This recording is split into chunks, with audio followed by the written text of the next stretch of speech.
los truenos y los relámpagos. Entonces, vamos, si se cortó la luz, bueno, después lo seguiremos telefónicamente. Entonces vamos a entrar a gestión de las adquisiciones. A ver, recordemos, vamos a ver dónde estamos parados. ¿Se acuerdan ustedes en el ciclo de vida de un proyecto?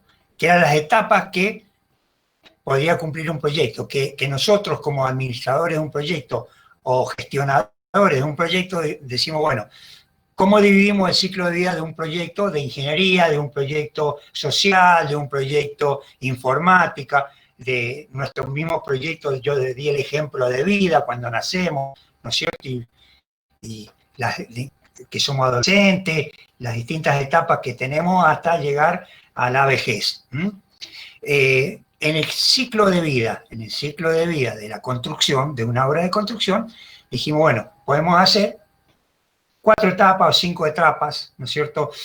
Hasta hace unos años atrás, en la construcción no se tenía la última etapa, que era el control, o sea, que era como que entregábamos la obra pública sí tenía un control, tenía un seguimiento después de un año posterior, que es entre la recepción provisoria y definitiva, se la aprueba la obra, pero muchas veces en las obras particulares era muy raro tener un control, de que era como que entregamos la obra y listo, y hacíamos el asado fin de obra y todos contentos, cada uno para su casa. Y después toda la problemática, las lecciones aprendidas, como dicen los chilenos, que ahora lo usamos nosotros mucho, lecciones aprendidas, es decir, volver con el cliente y decirle cómo funciona la casa, qué pasó con tales materiales, cómo trabajó el techo a piedra, a granizos, amplitudes térmicas. ¿Se está incorporando alguien?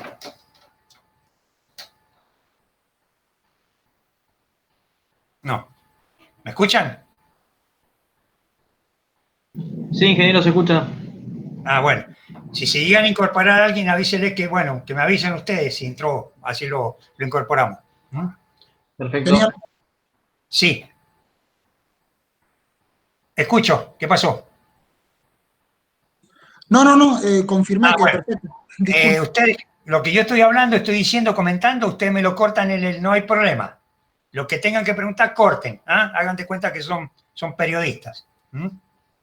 Bueno, entonces dijimos, en la gestión de las adquisiciones, pregunto, que alguien me lo respondan o que todo, ¿en qué etapa, piensen ustedes, en qué etapa estaríamos parados del ciclo de vida de una obra de construcción, cuando estamos hablando de la gestión de las adquisiciones?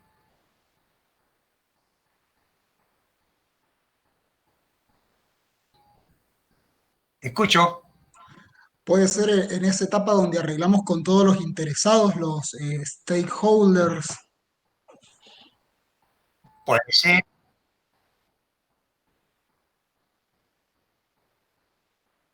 Muy bien, ahí lo vamos acercando. Fíjense, gestión de las adquisiciones los encontramos en la etapa de la ejecución. De la ejecución. En ese momento es cuando vamos a hacer nosotros el acto de casamiento. Ese acto de casamiento, ¿no es cierto?, para pasar de la obra en papel, de todo ese proyecto en papel, a transformarlo en la obra real. ¿Estamos de acuerdo? Esa es la licitación, ese es el casamiento.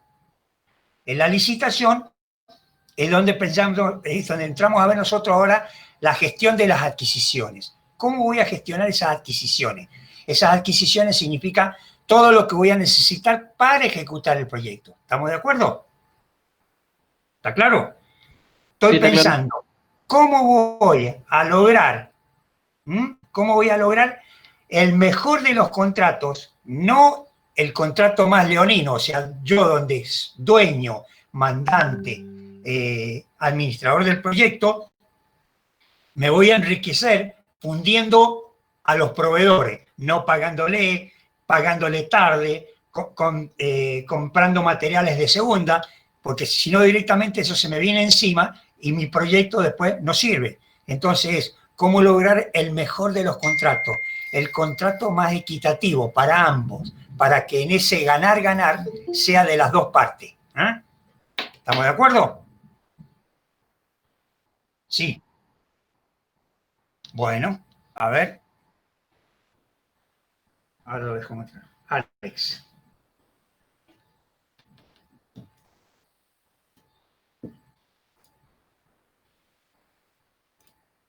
Gracias. ¿Estamos?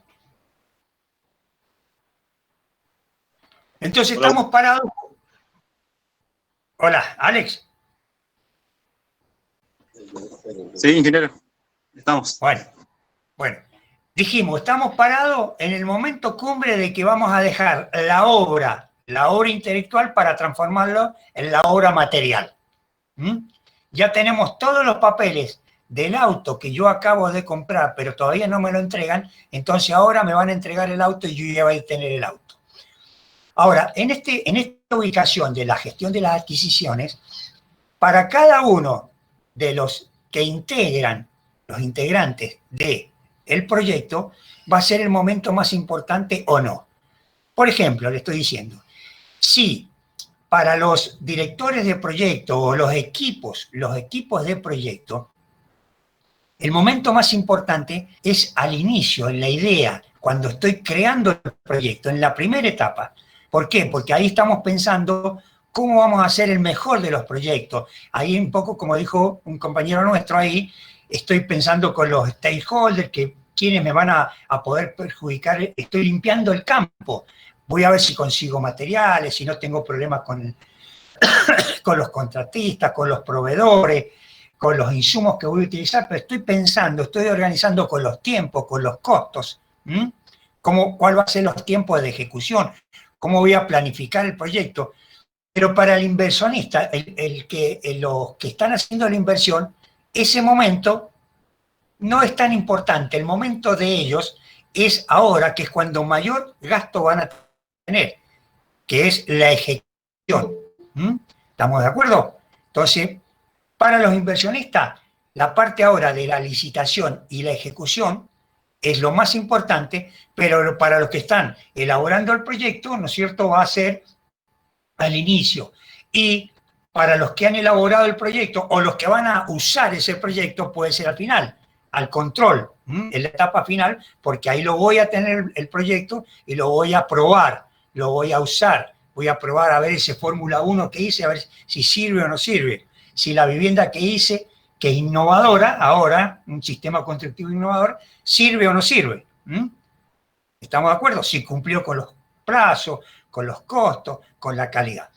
Entonces ahora nos vamos a ubicar en las adquisiciones. Acá en las adquisiciones ustedes ya conocen, ya tienen, ¿no? Sí, la escucho. Hay un alumno que está queriendo ingresar.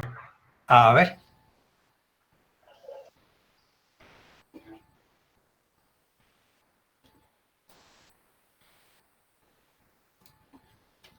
Ahí está. Gracias totales. Bueno, dijimos, ustedes ya traen, acá en la parte de las adquisiciones, ustedes ya traen una base, que fue la licitación. ¿Se acuerdan el semestre pasado o el año pasado los que cursaron economía? ¿Cómo es el acto de una licitación? ¿Para qué sirve una licitación? ¿Qué tipos de licitaciones vamos a tener? ¿O cuáles son las reglas de juego de la licitación? Pero ahora vamos a ir un poquito más amplio que la licitación. La licitación es la última parte de este apunte. Es cómo voy a gestionar las adquisiciones. Las adquisiciones va a estar dentro de la licitación. Entonces, decimos, ¿cuáles son los procesos de gestión de las adquisiciones? El proyecto generalmente lo hace el dueño, el mandante, que se llama el comprador. Esto es en el nombre de la administración de proyectos. Nosotros en la ingeniería, el proyecto le llamamos al dueño, al mandante, al inversor, al hacedor del proyecto, al equipo de proyecto. Los proveedores es el que vende, vende materiales, entrega mano de obra. Nosotros en la ingeniería, en las obras de ingeniería, le llamamos constructor, contratista. ¿Estamos de acuerdo? Eso ya lo hemos visto el año pasado en economía, pero se lo recuerdo. Ahí creo que hay otro alumno. ¿O no? Bueno, me avisan. Decimos que todos los requisitos del proyecto deben estar en el contrato. O sea que el contrato tiene que ser lo más amplio y general y que esté todo por escrito. ¿Por qué? Porque yo sí les hablaba el año pasado y se los recuerdo acá. En todo lo que nosotros tenemos que colocamos por escrito en un contrato es a los efectos de evitar lo que no está por escrito, después trae problemas de interpretación. El que yo supongo como contratista que esta tarea me la van a pagar y me pongo en el lugar del dueño mandante, supongo que esta tarea no te la voy a pagar porque está incluida en otras tareas. Eso del supongo o no estar por escrito, o cómo te voy a pagar, en qué día, cómo te voy a medir, cómo te voy a aplicar una multa, cómo te voy a dar un premio, si no está por escrito, después va a ser un problema legal, un reclamo. Y un reclamo se transforma en un pleito, y un pleito se transforma en una paralización del proyecto que puede ser provisoria o definitiva. Y nosotros no estamos para que los proyectos se paralicen. Nosotros estamos para que los proyectos se ejecuten. ¿Estamos de acuerdo? ¿Me siguen? Bueno, dice, lo que no figura en el contrato solo puede cambiarse a través del control integrado de cambios. ¿Ah? Todos esos cambios que pueden llegar a ver y no figuran en el contrato, ¿no es cierto? Bueno, hay que negociarlos. Apareció esto, yo estaba haciendo una excavación, me apareció el agua y no figuraba cuando hablamos del contrato, yo les había comentado que el contrato no solamente las 2 o 3 hojas que se hablan de un contrato. Esperen un segundito, discúlpenme un segundito. María Ángeles, estoy dando clases, te llamo en una media hora, 1 hora, ¿puede ser? Hola, sí. Sí. Ah, bueno, gracias entonces, gracias por avisarme. Bueno, chao. Bueno, lamentablemente, un caído más con coronavirus, un amigo que falleció. Bueno, ¿seguimos? Hola. Sí, ingeniero. Sí, ingeniero. Bueno, yo le decía que en el contrato, ¿qué figura? Todos los pliegos, toda la documentación, todos los planos, todo se ha hecho que forma parte, todos los estudios que forman parte del proyecto. Eso se incorpora al contrato. ¿Estamos de acuerdo? Cuando hablamos de contrato, es toda la documentación que necesitamos para realizar un proyecto. ¿Entendido? Y dice, cualquier cambio debe ser por escrito y requiere la firma de ambas partes. O sea que todo tiene que ser consensuado, acordado entre las partes. Y decimos que podemos decir que los principales roles del director de proyecto en la gestión de las adquisiciones son las siguientes. Colaborar en la adecuación del contrato, porque él tiene el proyecto, entonces él es el que va a colaborar en cómo se tiene que realizar el contrato. Asegurar que el contrato incluya todos los requisitos del proyecto. Toda la documentación tiene que estar en el contrato. Incluir el plazo de contratación y el cronograma, cómo van a ser las etapas. Incorporar acciones de mitigación de riesgo. ¿Qué son acciones de mitigación de riesgo en el contrato? Si ya de antemano en el contrato se coloca, ¿qué pasa si llega a haber una huelga? ¿Qué pasa si llega a haber un imprevisto, un imprevisible?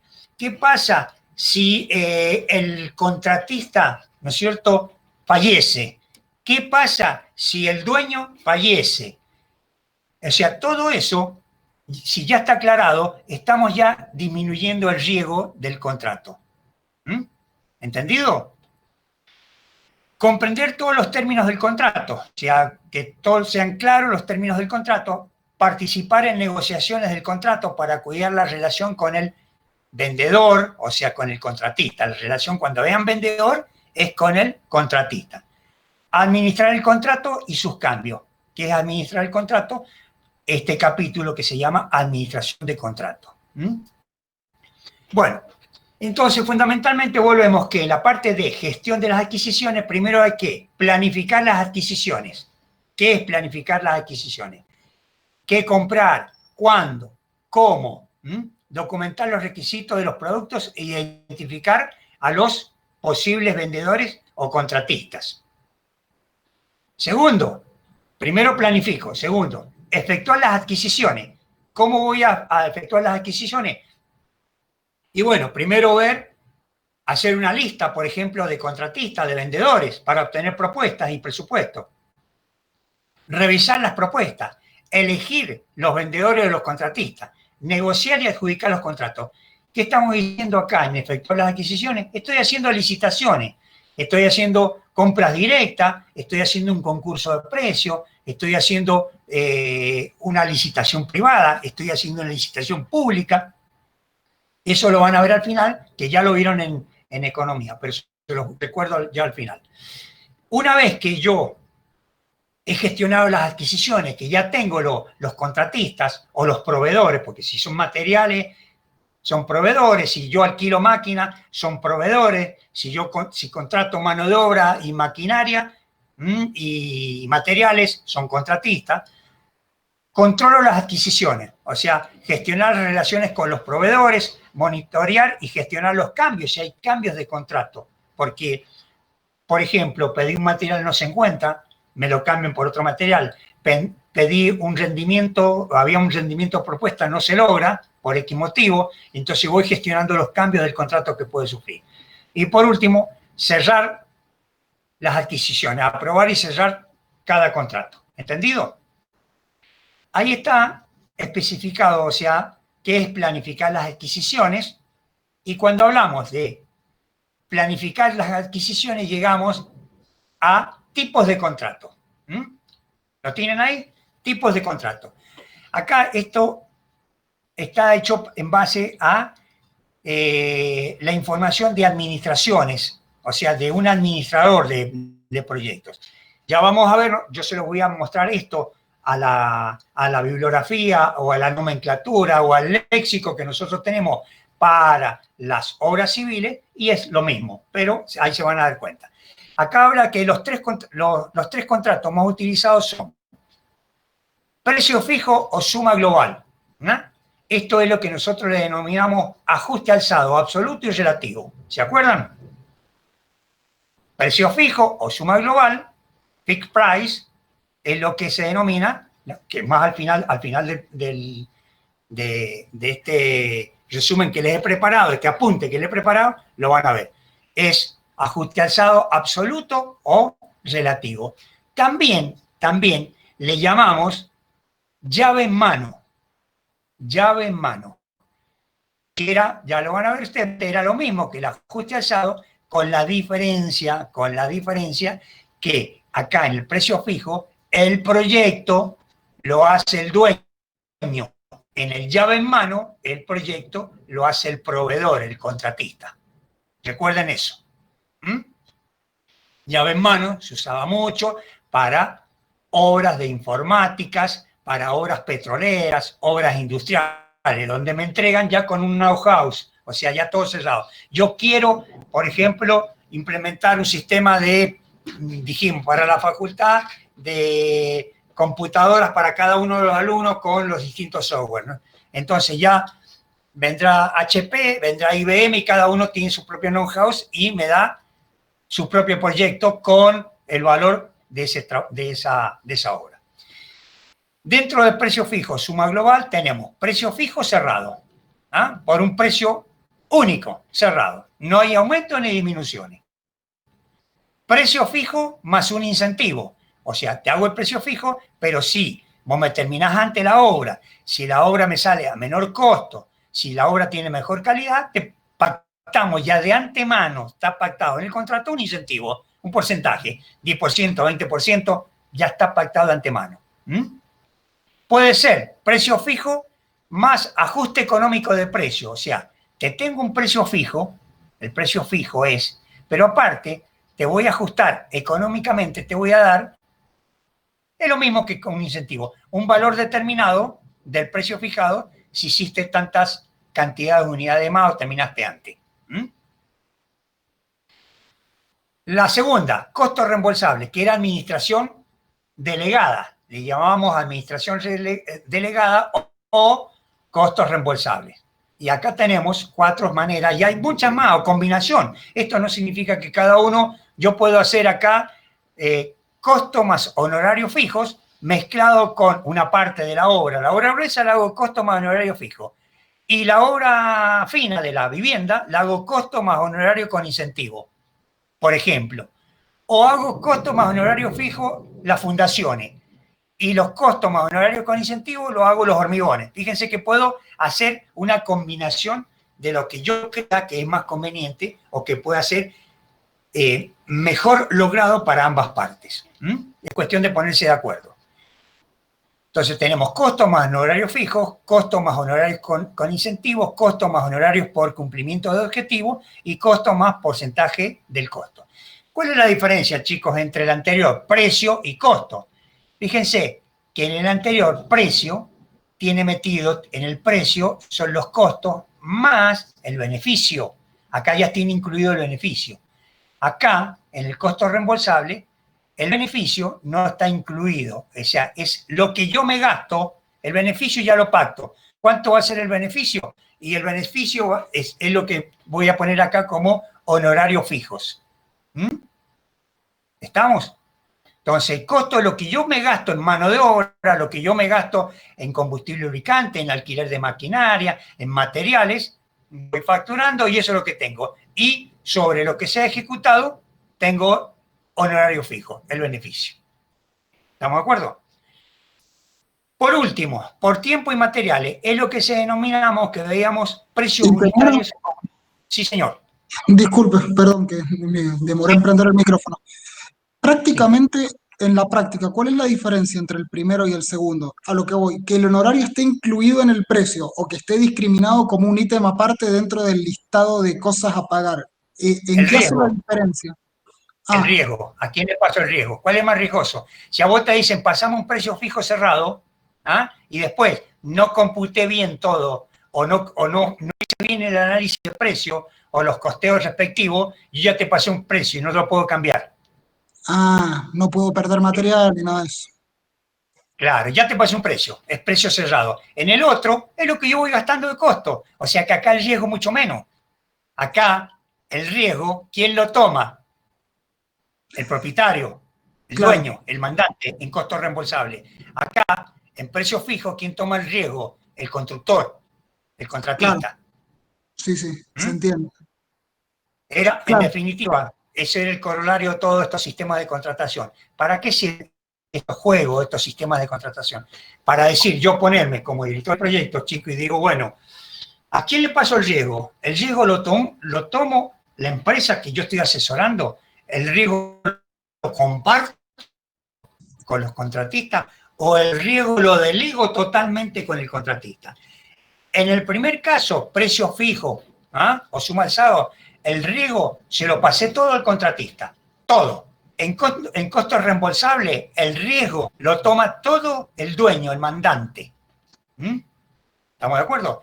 Y en unidad de medida o por tiempo y materiales, el riesgo es compartido entre el contratista y el mandante o el dueño. ¿Entendido? Sí, claro? Ingeniero. Sí, perfecto, gracias. Bueno. Y acá justo viene eso. El tipo de contrato que se elija determinará los riesgos tanto para el comprador como para el vendedor. O sea, tanto como para el dueño como para el contratista. Entonces, ¿cuál es el contrato más riesgoso? Y ahí yo tendría que decir, y acá pongo A, B, C y D, ¿no es cierto? ¿Cuál es el contrato más riesgoso? ¿El de costo más porcentaje? ¿El de costo más honorario fijo? ¿El de tiempo y más precio unitario? ¿O determinar un precio único final, ajuste alzado? Y yo acá tengo que... ¿Cuál es la respuesta? Depende. Depende de dónde me pongo. El dueño es el que fija las reglas de juego. Y la respuesta, yo acá pongo una respuesta, sería la A. La A, pero para el punto de vista del comprador, del dueño. ¿Por qué he tomado yo todo el riesgo? ¿Estamos de acuerdo? Si yo voy pagando todos los costos, yo estoy tomando todos los riesgos, el dueño. Entonces, como me sitúe yo, como yo quiera pasarlo, va a ser el sistema de contratación más riesgoso o menos riesgoso. ¿Entendido? Dice, todo contrato para que sea legalmente válido debe tener objeto, oferta y voluntad de las partes. Y anterior, si el comprador tiene menor riesgo por un tipo de contrato, ese riesgo pasa a manos del de la otra persona, del vendedor. Y esto podría ser perjudicial para el proyecto. Por ejemplo, ante algún suceso negativo, el vendedor, o sea, el contratista, podría no cumplir con el contrato y verse forzado a hacer ajustes en el alcance, los plazos y agregar costos, y ahí entramos en litigio. ¿Entendido? Bueno, acá hay una tabla que ustedes ya la vieron el año pasado, la vuelvan a ver acá, fíjense, analícenla, cuál es llave en mano, son pocos contratos, esto es muy tonto para lo que vamos, o sea, ya lo han visto. Léanlo y cualquier duda lo preguntan. Bueno, una vez que tenemos los distintos sistemas de contratación o combinaciones de esos sistemas de contratación, entonces hay que entrar a pensar qué herramientas se puede utilizar. Por ejemplo, hay que analizar hacer o comprar. O yo lo hago o lo compro. ¿Ah? Entonces acá hay una tablita donde dice factores que influyen para una producción propia o para comprar. Fíjense, tomemos el segundo. Cuando nosotros tenemos un know-how o experiencia para la producción del insumo, lo hacemos como producción propia. ¿Para qué vamos a delegar? Por ejemplo, mire, le voy a dar un ejemplo de algo real. El año pasado tomo una bodega en Vistaflores para hacer la parte de, en mi caso, o sea, el equipo que formamos, se hizo el proyecto, el cálculo, la dirección, ¿no es cierto?, y el control de la ejecución.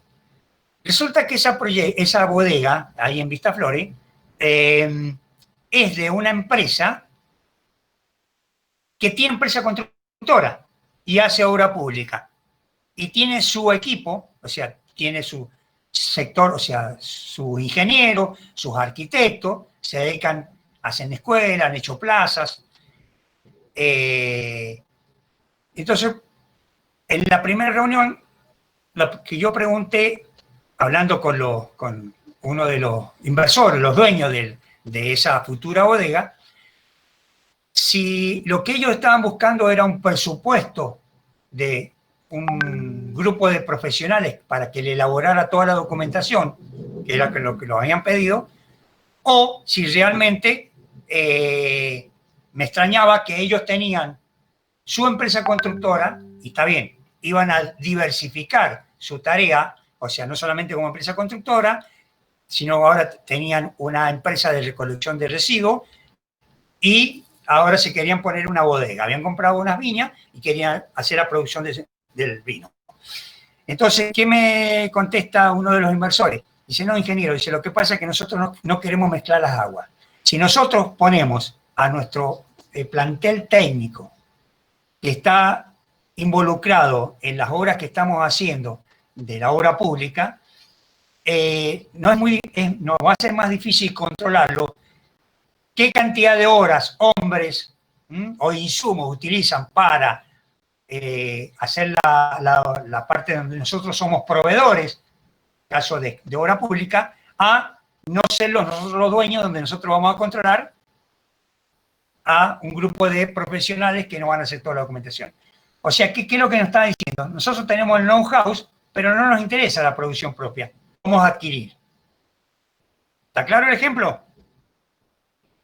Bueno, ¿qué tengo al final del proceso? Y ahí habla, ¿no es cierto?, el plan de gestión de las adquisiciones, ¿no es cierto? Y te dice qué se produce dentro del proyecto y qué se va a hacer y qué se comprará, qué tipo de contratos se utilizarán, quién elaborará los criterios de evaluación de los proveedores, o sea, cómo voy yo a evaluar a los proveedores. Y todo eso tiene que estar en los pliegos, tiene que estar anticipado, porque si no, después todo eso va a ser pleito, litigio. O sea, es como si yo a ustedes le pongo no aprobó y no les digo por qué no aprobó. ¿Qué van a hacer? Y van a chillar, y con razón, porque yo no le estoy dando cuáles son las reglas de juego, o sea, qué es lo que necesitan para aprobar la materia. Bueno, tienen toda una serie de informaciones y ahí está hablado de cómo se hace una licitación, los documentos de adquisición, contratos, cronograma, criterios de selección, solicitudes de cambio. ¿Y a qué vamos? Al final, acá hay un documento que dice contratos y licitaciones en proyectos de construcción. ¿Mm? Contratos y licitaciones en proyectos. Y acá un apunte que yo preparé para la especialización, para el posgrado, donde me pareció importante que lo estudiaran ustedes también ahora, que son los tipos de contratos que ya hemos visto, ya lo vimos el año pasado, pero acá está explicado un poco lo que más adelante alcanzamos a ver. Acá hablamos de contrato de suma alzada o ajuste alzado, con sus variantes absoluto relativo, contrato de precios unitarios o unidad de medida, y contrato por administración delegada. Esto, administración delegada, ¿no es cierto?, también conocido como coste y costas, son costos reembolsables. En definitiva, depende de los países, de la bibliografía. Estamos hablando de sistemas de contratación, pero con distintas nomenclaturas en la manera de expresarlo, pero es todo una misma. Por eso yo se los doy a que lo conozcan. Bueno, ahí habla de los distintos tipos de contratos. Administración AD es administración delegada.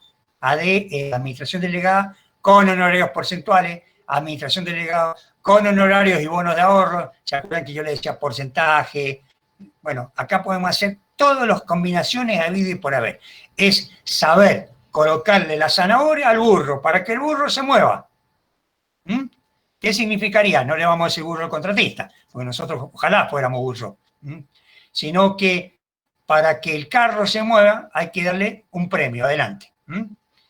Acá hay un cuadro, análisis comparativo de los ventajas y riesgos de los distintos sistemas de contratación, que fue visto anteriormente, no ahora, el año pasado, lo vuelven a refrescar. Condiciones previas al llamado de una propuesta, cómo se prepara el llamado de la propuesta. Cuando estoy preparando el campo de la licitación, entrar a licitaciones. ¿Qué tipo de licitaciones?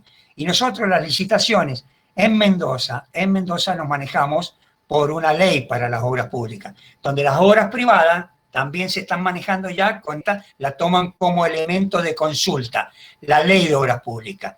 ¿Por qué? Porque en esa ley de obras públicas reglamenta los distintos tipos de licitaciones. Es como si fuera un código.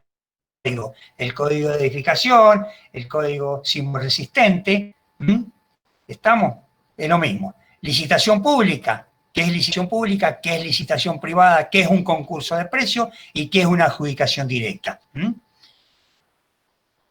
Esto a efectos de que ustedes lo tengan, si lo quieren leer, es importante. Lo van a recordar. Es lo que ustedes prepararon para la licitación. Es todo lo que fueron haciendo para preparar para la licitación. Cuando se hace el llamado de licitación, ¿se acuerdan que era un acto público donde se iban abriendo los sobres? Habían documentaciones generales, habían documentaciones particulares, donde teníamos que colocar el precio, las garantías, bueno, la documentación firmada. ¿Cuáles son las instrucciones principales de las licitaciones? Acá está todo lo que, el checklist que tienen que ir viendo, las bases generales. De acá es a los efectos de tener un pantallazo. Las bases especiales, pliegos generales, pliegos particulares, el formulario de propuesta, las especificaciones técnicas, estipulaciones generales, estipulaciones técnicas, y en fin, o sea, ven este flujograma, acá tenemos, recibo las ofertas en el acto licitatorio. Una vez que recibí la oferta, pasa a estudio, una comisión que estarán propuestas, habrá partes técnicas, partes jurídicas, legales y partes contables. Van a hacer preguntas a los distintos oferentes, todavía no son oferentes. Le van a hacer preguntas, van a responder, acá no pueden mentir nadie, el que responda y sea acertado a la documentación, porque puede haber documentación faltante o incompleta, inconclusa, y ahí de ese estudio pasa a un periodo de negociación entre los mejores proponentes. Y una vez de tener de ese periodo de negociación, sale la asignación o la adjudicación, que es el contrato. Bueno, ¿por qué se va a adjudicar? Por una oferta técnica y una oferta económica. Sí, señor. Escucho. Hola. Sí. ¿En qué fase? En la etapa... Cuando el proyecto está en la etapa de ejecución, lo ubicamos en la etapa de ejecución. O sea que el proyecto ya está evidentemente aprobado por los distintos stakeholders. ¿Quién va a aprobar un proyecto? Primero los inversores, que el proyecto dice, sí, está bien, me gusta. Hubo una evaluación económica, sacaron un BAN, un TIR, una TIR, dijeron, me va a dar una ganancia más que tener esa plata comprando dólares o esa plata poniéndola a plazo fijo, el riesgo mayor, pero bueno, me va a quedar un capital de trabajo. Entonces, primero lo apruebo por los inversionistas.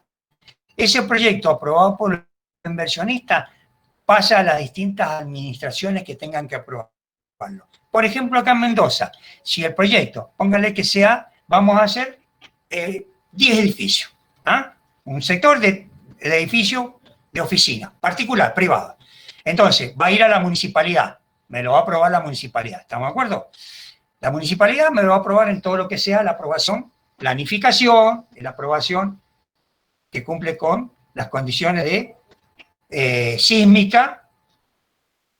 Tengo el proyecto aprobado por la municipalidad. ¿Quiénes más me lo van a tener que aprobar? Y los que me van a suministrar a mí todo lo que sea servicio. Me lo va a tener que aprobar si yo tengo agua, ¿no es cierto?, aguas mendocinas, o una proveedora de agua, sino en un lugar donde no esté surtido por agua mendocina. Si tengo gas, ¿quién me lo va a aprobar el proyecto? Y la parte de Ecogas. Si tengo electricidad, el ente regulador, que me va, o sea, o agua y energía, o alguna cooperativa que suministre electricidad. Son los distintos. Me lo van a aprobar también la parte ambientalista. Me lo va a aprobar también la parte aluvional. Me lo va a aprobar la parte de irrigación, si a lo mejor hay causas de riego donde yo estoy ubicando esos edificios, que voy a tener que cambiar la trace de los canales de riego o de las acequias, donde yo voy a hacer ese grupo de edificios. O sea, todos esos stakeholders son los que me aprueban. Una vez que ya tengo todo aprobado el proyecto, porque no puedo yo licitarlo sin tenerlo aprobado. ¿Estamos de acuerdo? Entonces, en ese punto hago la licitación, para ya directamente tener el proveedor o los proveedores que me puedan ejecutar el proyecto. ¿Está claro lo que te respondí o hay algo más que me falta? Bueno. Bueno, ahí tenemos, dijimos que había que analizar la oferta técnica y la oferta económica, ¿no es cierto? ¿Cuáles son los procedimientos para la evaluación de las ofertas? Bueno, acá están dando directamente, por ejemplo, experiencia antecedente de la empresa. ¿Qué se pide? Cantidad y complejidad de trabajo realizado, tamaño de la planta de profesionales. Esas son las reglas de juego que yo estoy colocando de antemano en un pliego licitatorio para que el que se va a presentar sepa lo que tiene que cumplir. Y el que va poniendo, suponga, la empresa A, yo pongo un mínimo, cantidad y complejidad de los trabajos realizados. Yo pongo 5 trabajos similares a este grupo de edificios. Si el que me pone 4 ya no cumple, y el que me pone 5 cumple, y el que me pone 10 también cumple, pero no significa que yo se lo voy a dar al que tiene la vara. Fueron 5. Tamaño de la planta profesional. Yo exijo, por ejemplo, que la planta profesional sea integrada por 30 personas, tantos ingenieros de tal antigüedad, que tengan posgrado, que hayan salido de la Universidad Nacional de Cuyo, que hayan cursado con el ingeniero Ibáñez. Fíjate, hasta eso puedo poner. Porque yo con la obra privada puedo poner todo lo que a mí me place. ¿Estamos de acuerdo? Si cumplen, eso es lo mínimo. Una vez definida la parte técnica, pasa a ser el precio el que me va a definir, el precio y la financiación, el que me va a definir el adjudicatario. Y ahí después está la galletita, la otra zanahoria, que si ustedes son vivos y ya se abrieron la cabeza y cursaron con el ingeniero Espinosa y con el ingeniero Ibáñez y aprendieron algunas mañas, y entonces dijeron, esto es lo mínimo que me piden, lo cumplo, pero ahora voy a entrar a ponerle distintas zanahorias. Le voy a poner que el precio se lo voy a disminuir siempre y cuando me permitan ampliar el plazo, que el precio se lo voy a mantener siempre y cuando me permitan utilizar tal maquinaria que yo la tengo y no la otra maquinaria. Son las variantes que yo le doy. Uno de esos que aprendió de antemano fue Pescarmona, que después se llamó IMSA. Cuando Pescarmona era un simple galpón que hacía compuertas por irrigación, que terminó haciendo turbinas, aviones, porque se metió en las licitaciones internacionales. Y vio que en las licitaciones internacionales estaba todo esto de poder analizar de antemano con buenos equipos, ¿no es cierto?, de planteles profesionales para estudiar una licitación y poder dar todas las variables o variantes técnicas, económicas, financieras a los efectos de poder tentar al comprador o al dueño. Bueno, esto sería en un resumen muy simple, que no creo que haya mucha cuestión complicada acá. Pregunto, ¿alguna duda de este pantallazo muy rápido? Todo ha sido bastante claro, ingeniero. Sí, muy claro, ingeniero. Bueno, le pido de que lo que vayan necesitando me lo pregunten por WhatsApp o hacemos el próximo jueves una reunión y Gerardo va a seguir ahí y yo les aclaro los puntos que vayan queriendo hacer. Pero véanlo así, hagan de cuenta que esto no es para memorizar, chicos. Hagan de cuenta que esto es un libro. Están viendo Harry Potter 10 y se están metiendo en el libro de cuentos, en un libro de lectura. Y están viendo el campo de las licitaciones, de las contrataciones, de las ofertas, el de cómo yo puedo jugar con los sistemas de contratación. Yo soy el que tengo cuando yo elaboro el proyecto. Ahora, también es importante que ustedes esto lo conozcan, porque a lo mejor ustedes no son los elaboradores del proyecto, ustedes van a ser contratistas. Pero un contratista, si yo no conozco lo que me están poniendo como regla de juego, me puedo empantanar. O sea, no sé ofertar, no sé lo que me están pidiendo. A lo mejor me están poniendo una sigla nada más. La obra se realizará por ajuste alzado. Y yo no sé, digo, me van a pagar total la obra, yo la hago y me pagan. Sí, bueno, pero yo no sé ahí que en ese ajuste alzado yo no voy a poder tener adicionales. Y si yo no computé bien y en lugar de, yo me creía que en la casa tenía 50 metros cuadrados de piso y tengo 55, o en el barrio, ¿no es cierto?, me escapé 2 metros cuadrados de piso por casa, y en 100 viviendas tengo 2.000 metros cuadrados de piso, la ganancia se me fue toda. Le terminé haciendo un barrio gratis. Y perdí la empresa. ¿Está claro? Bueno, a eso apuntan, chicos. Bueno, los voy a dejar. Me voy a tratar de saludar a los familiares de mi amigo que ha fallecido y bueno, los vemos el jueves que viene. Perfecto, ingeniero. Bueno, gracias. Perfecto, ingeniero. Bueno, ingeniero. Gracias. Nos vemos. Muchas Chao, chao. gracias, ingeniero.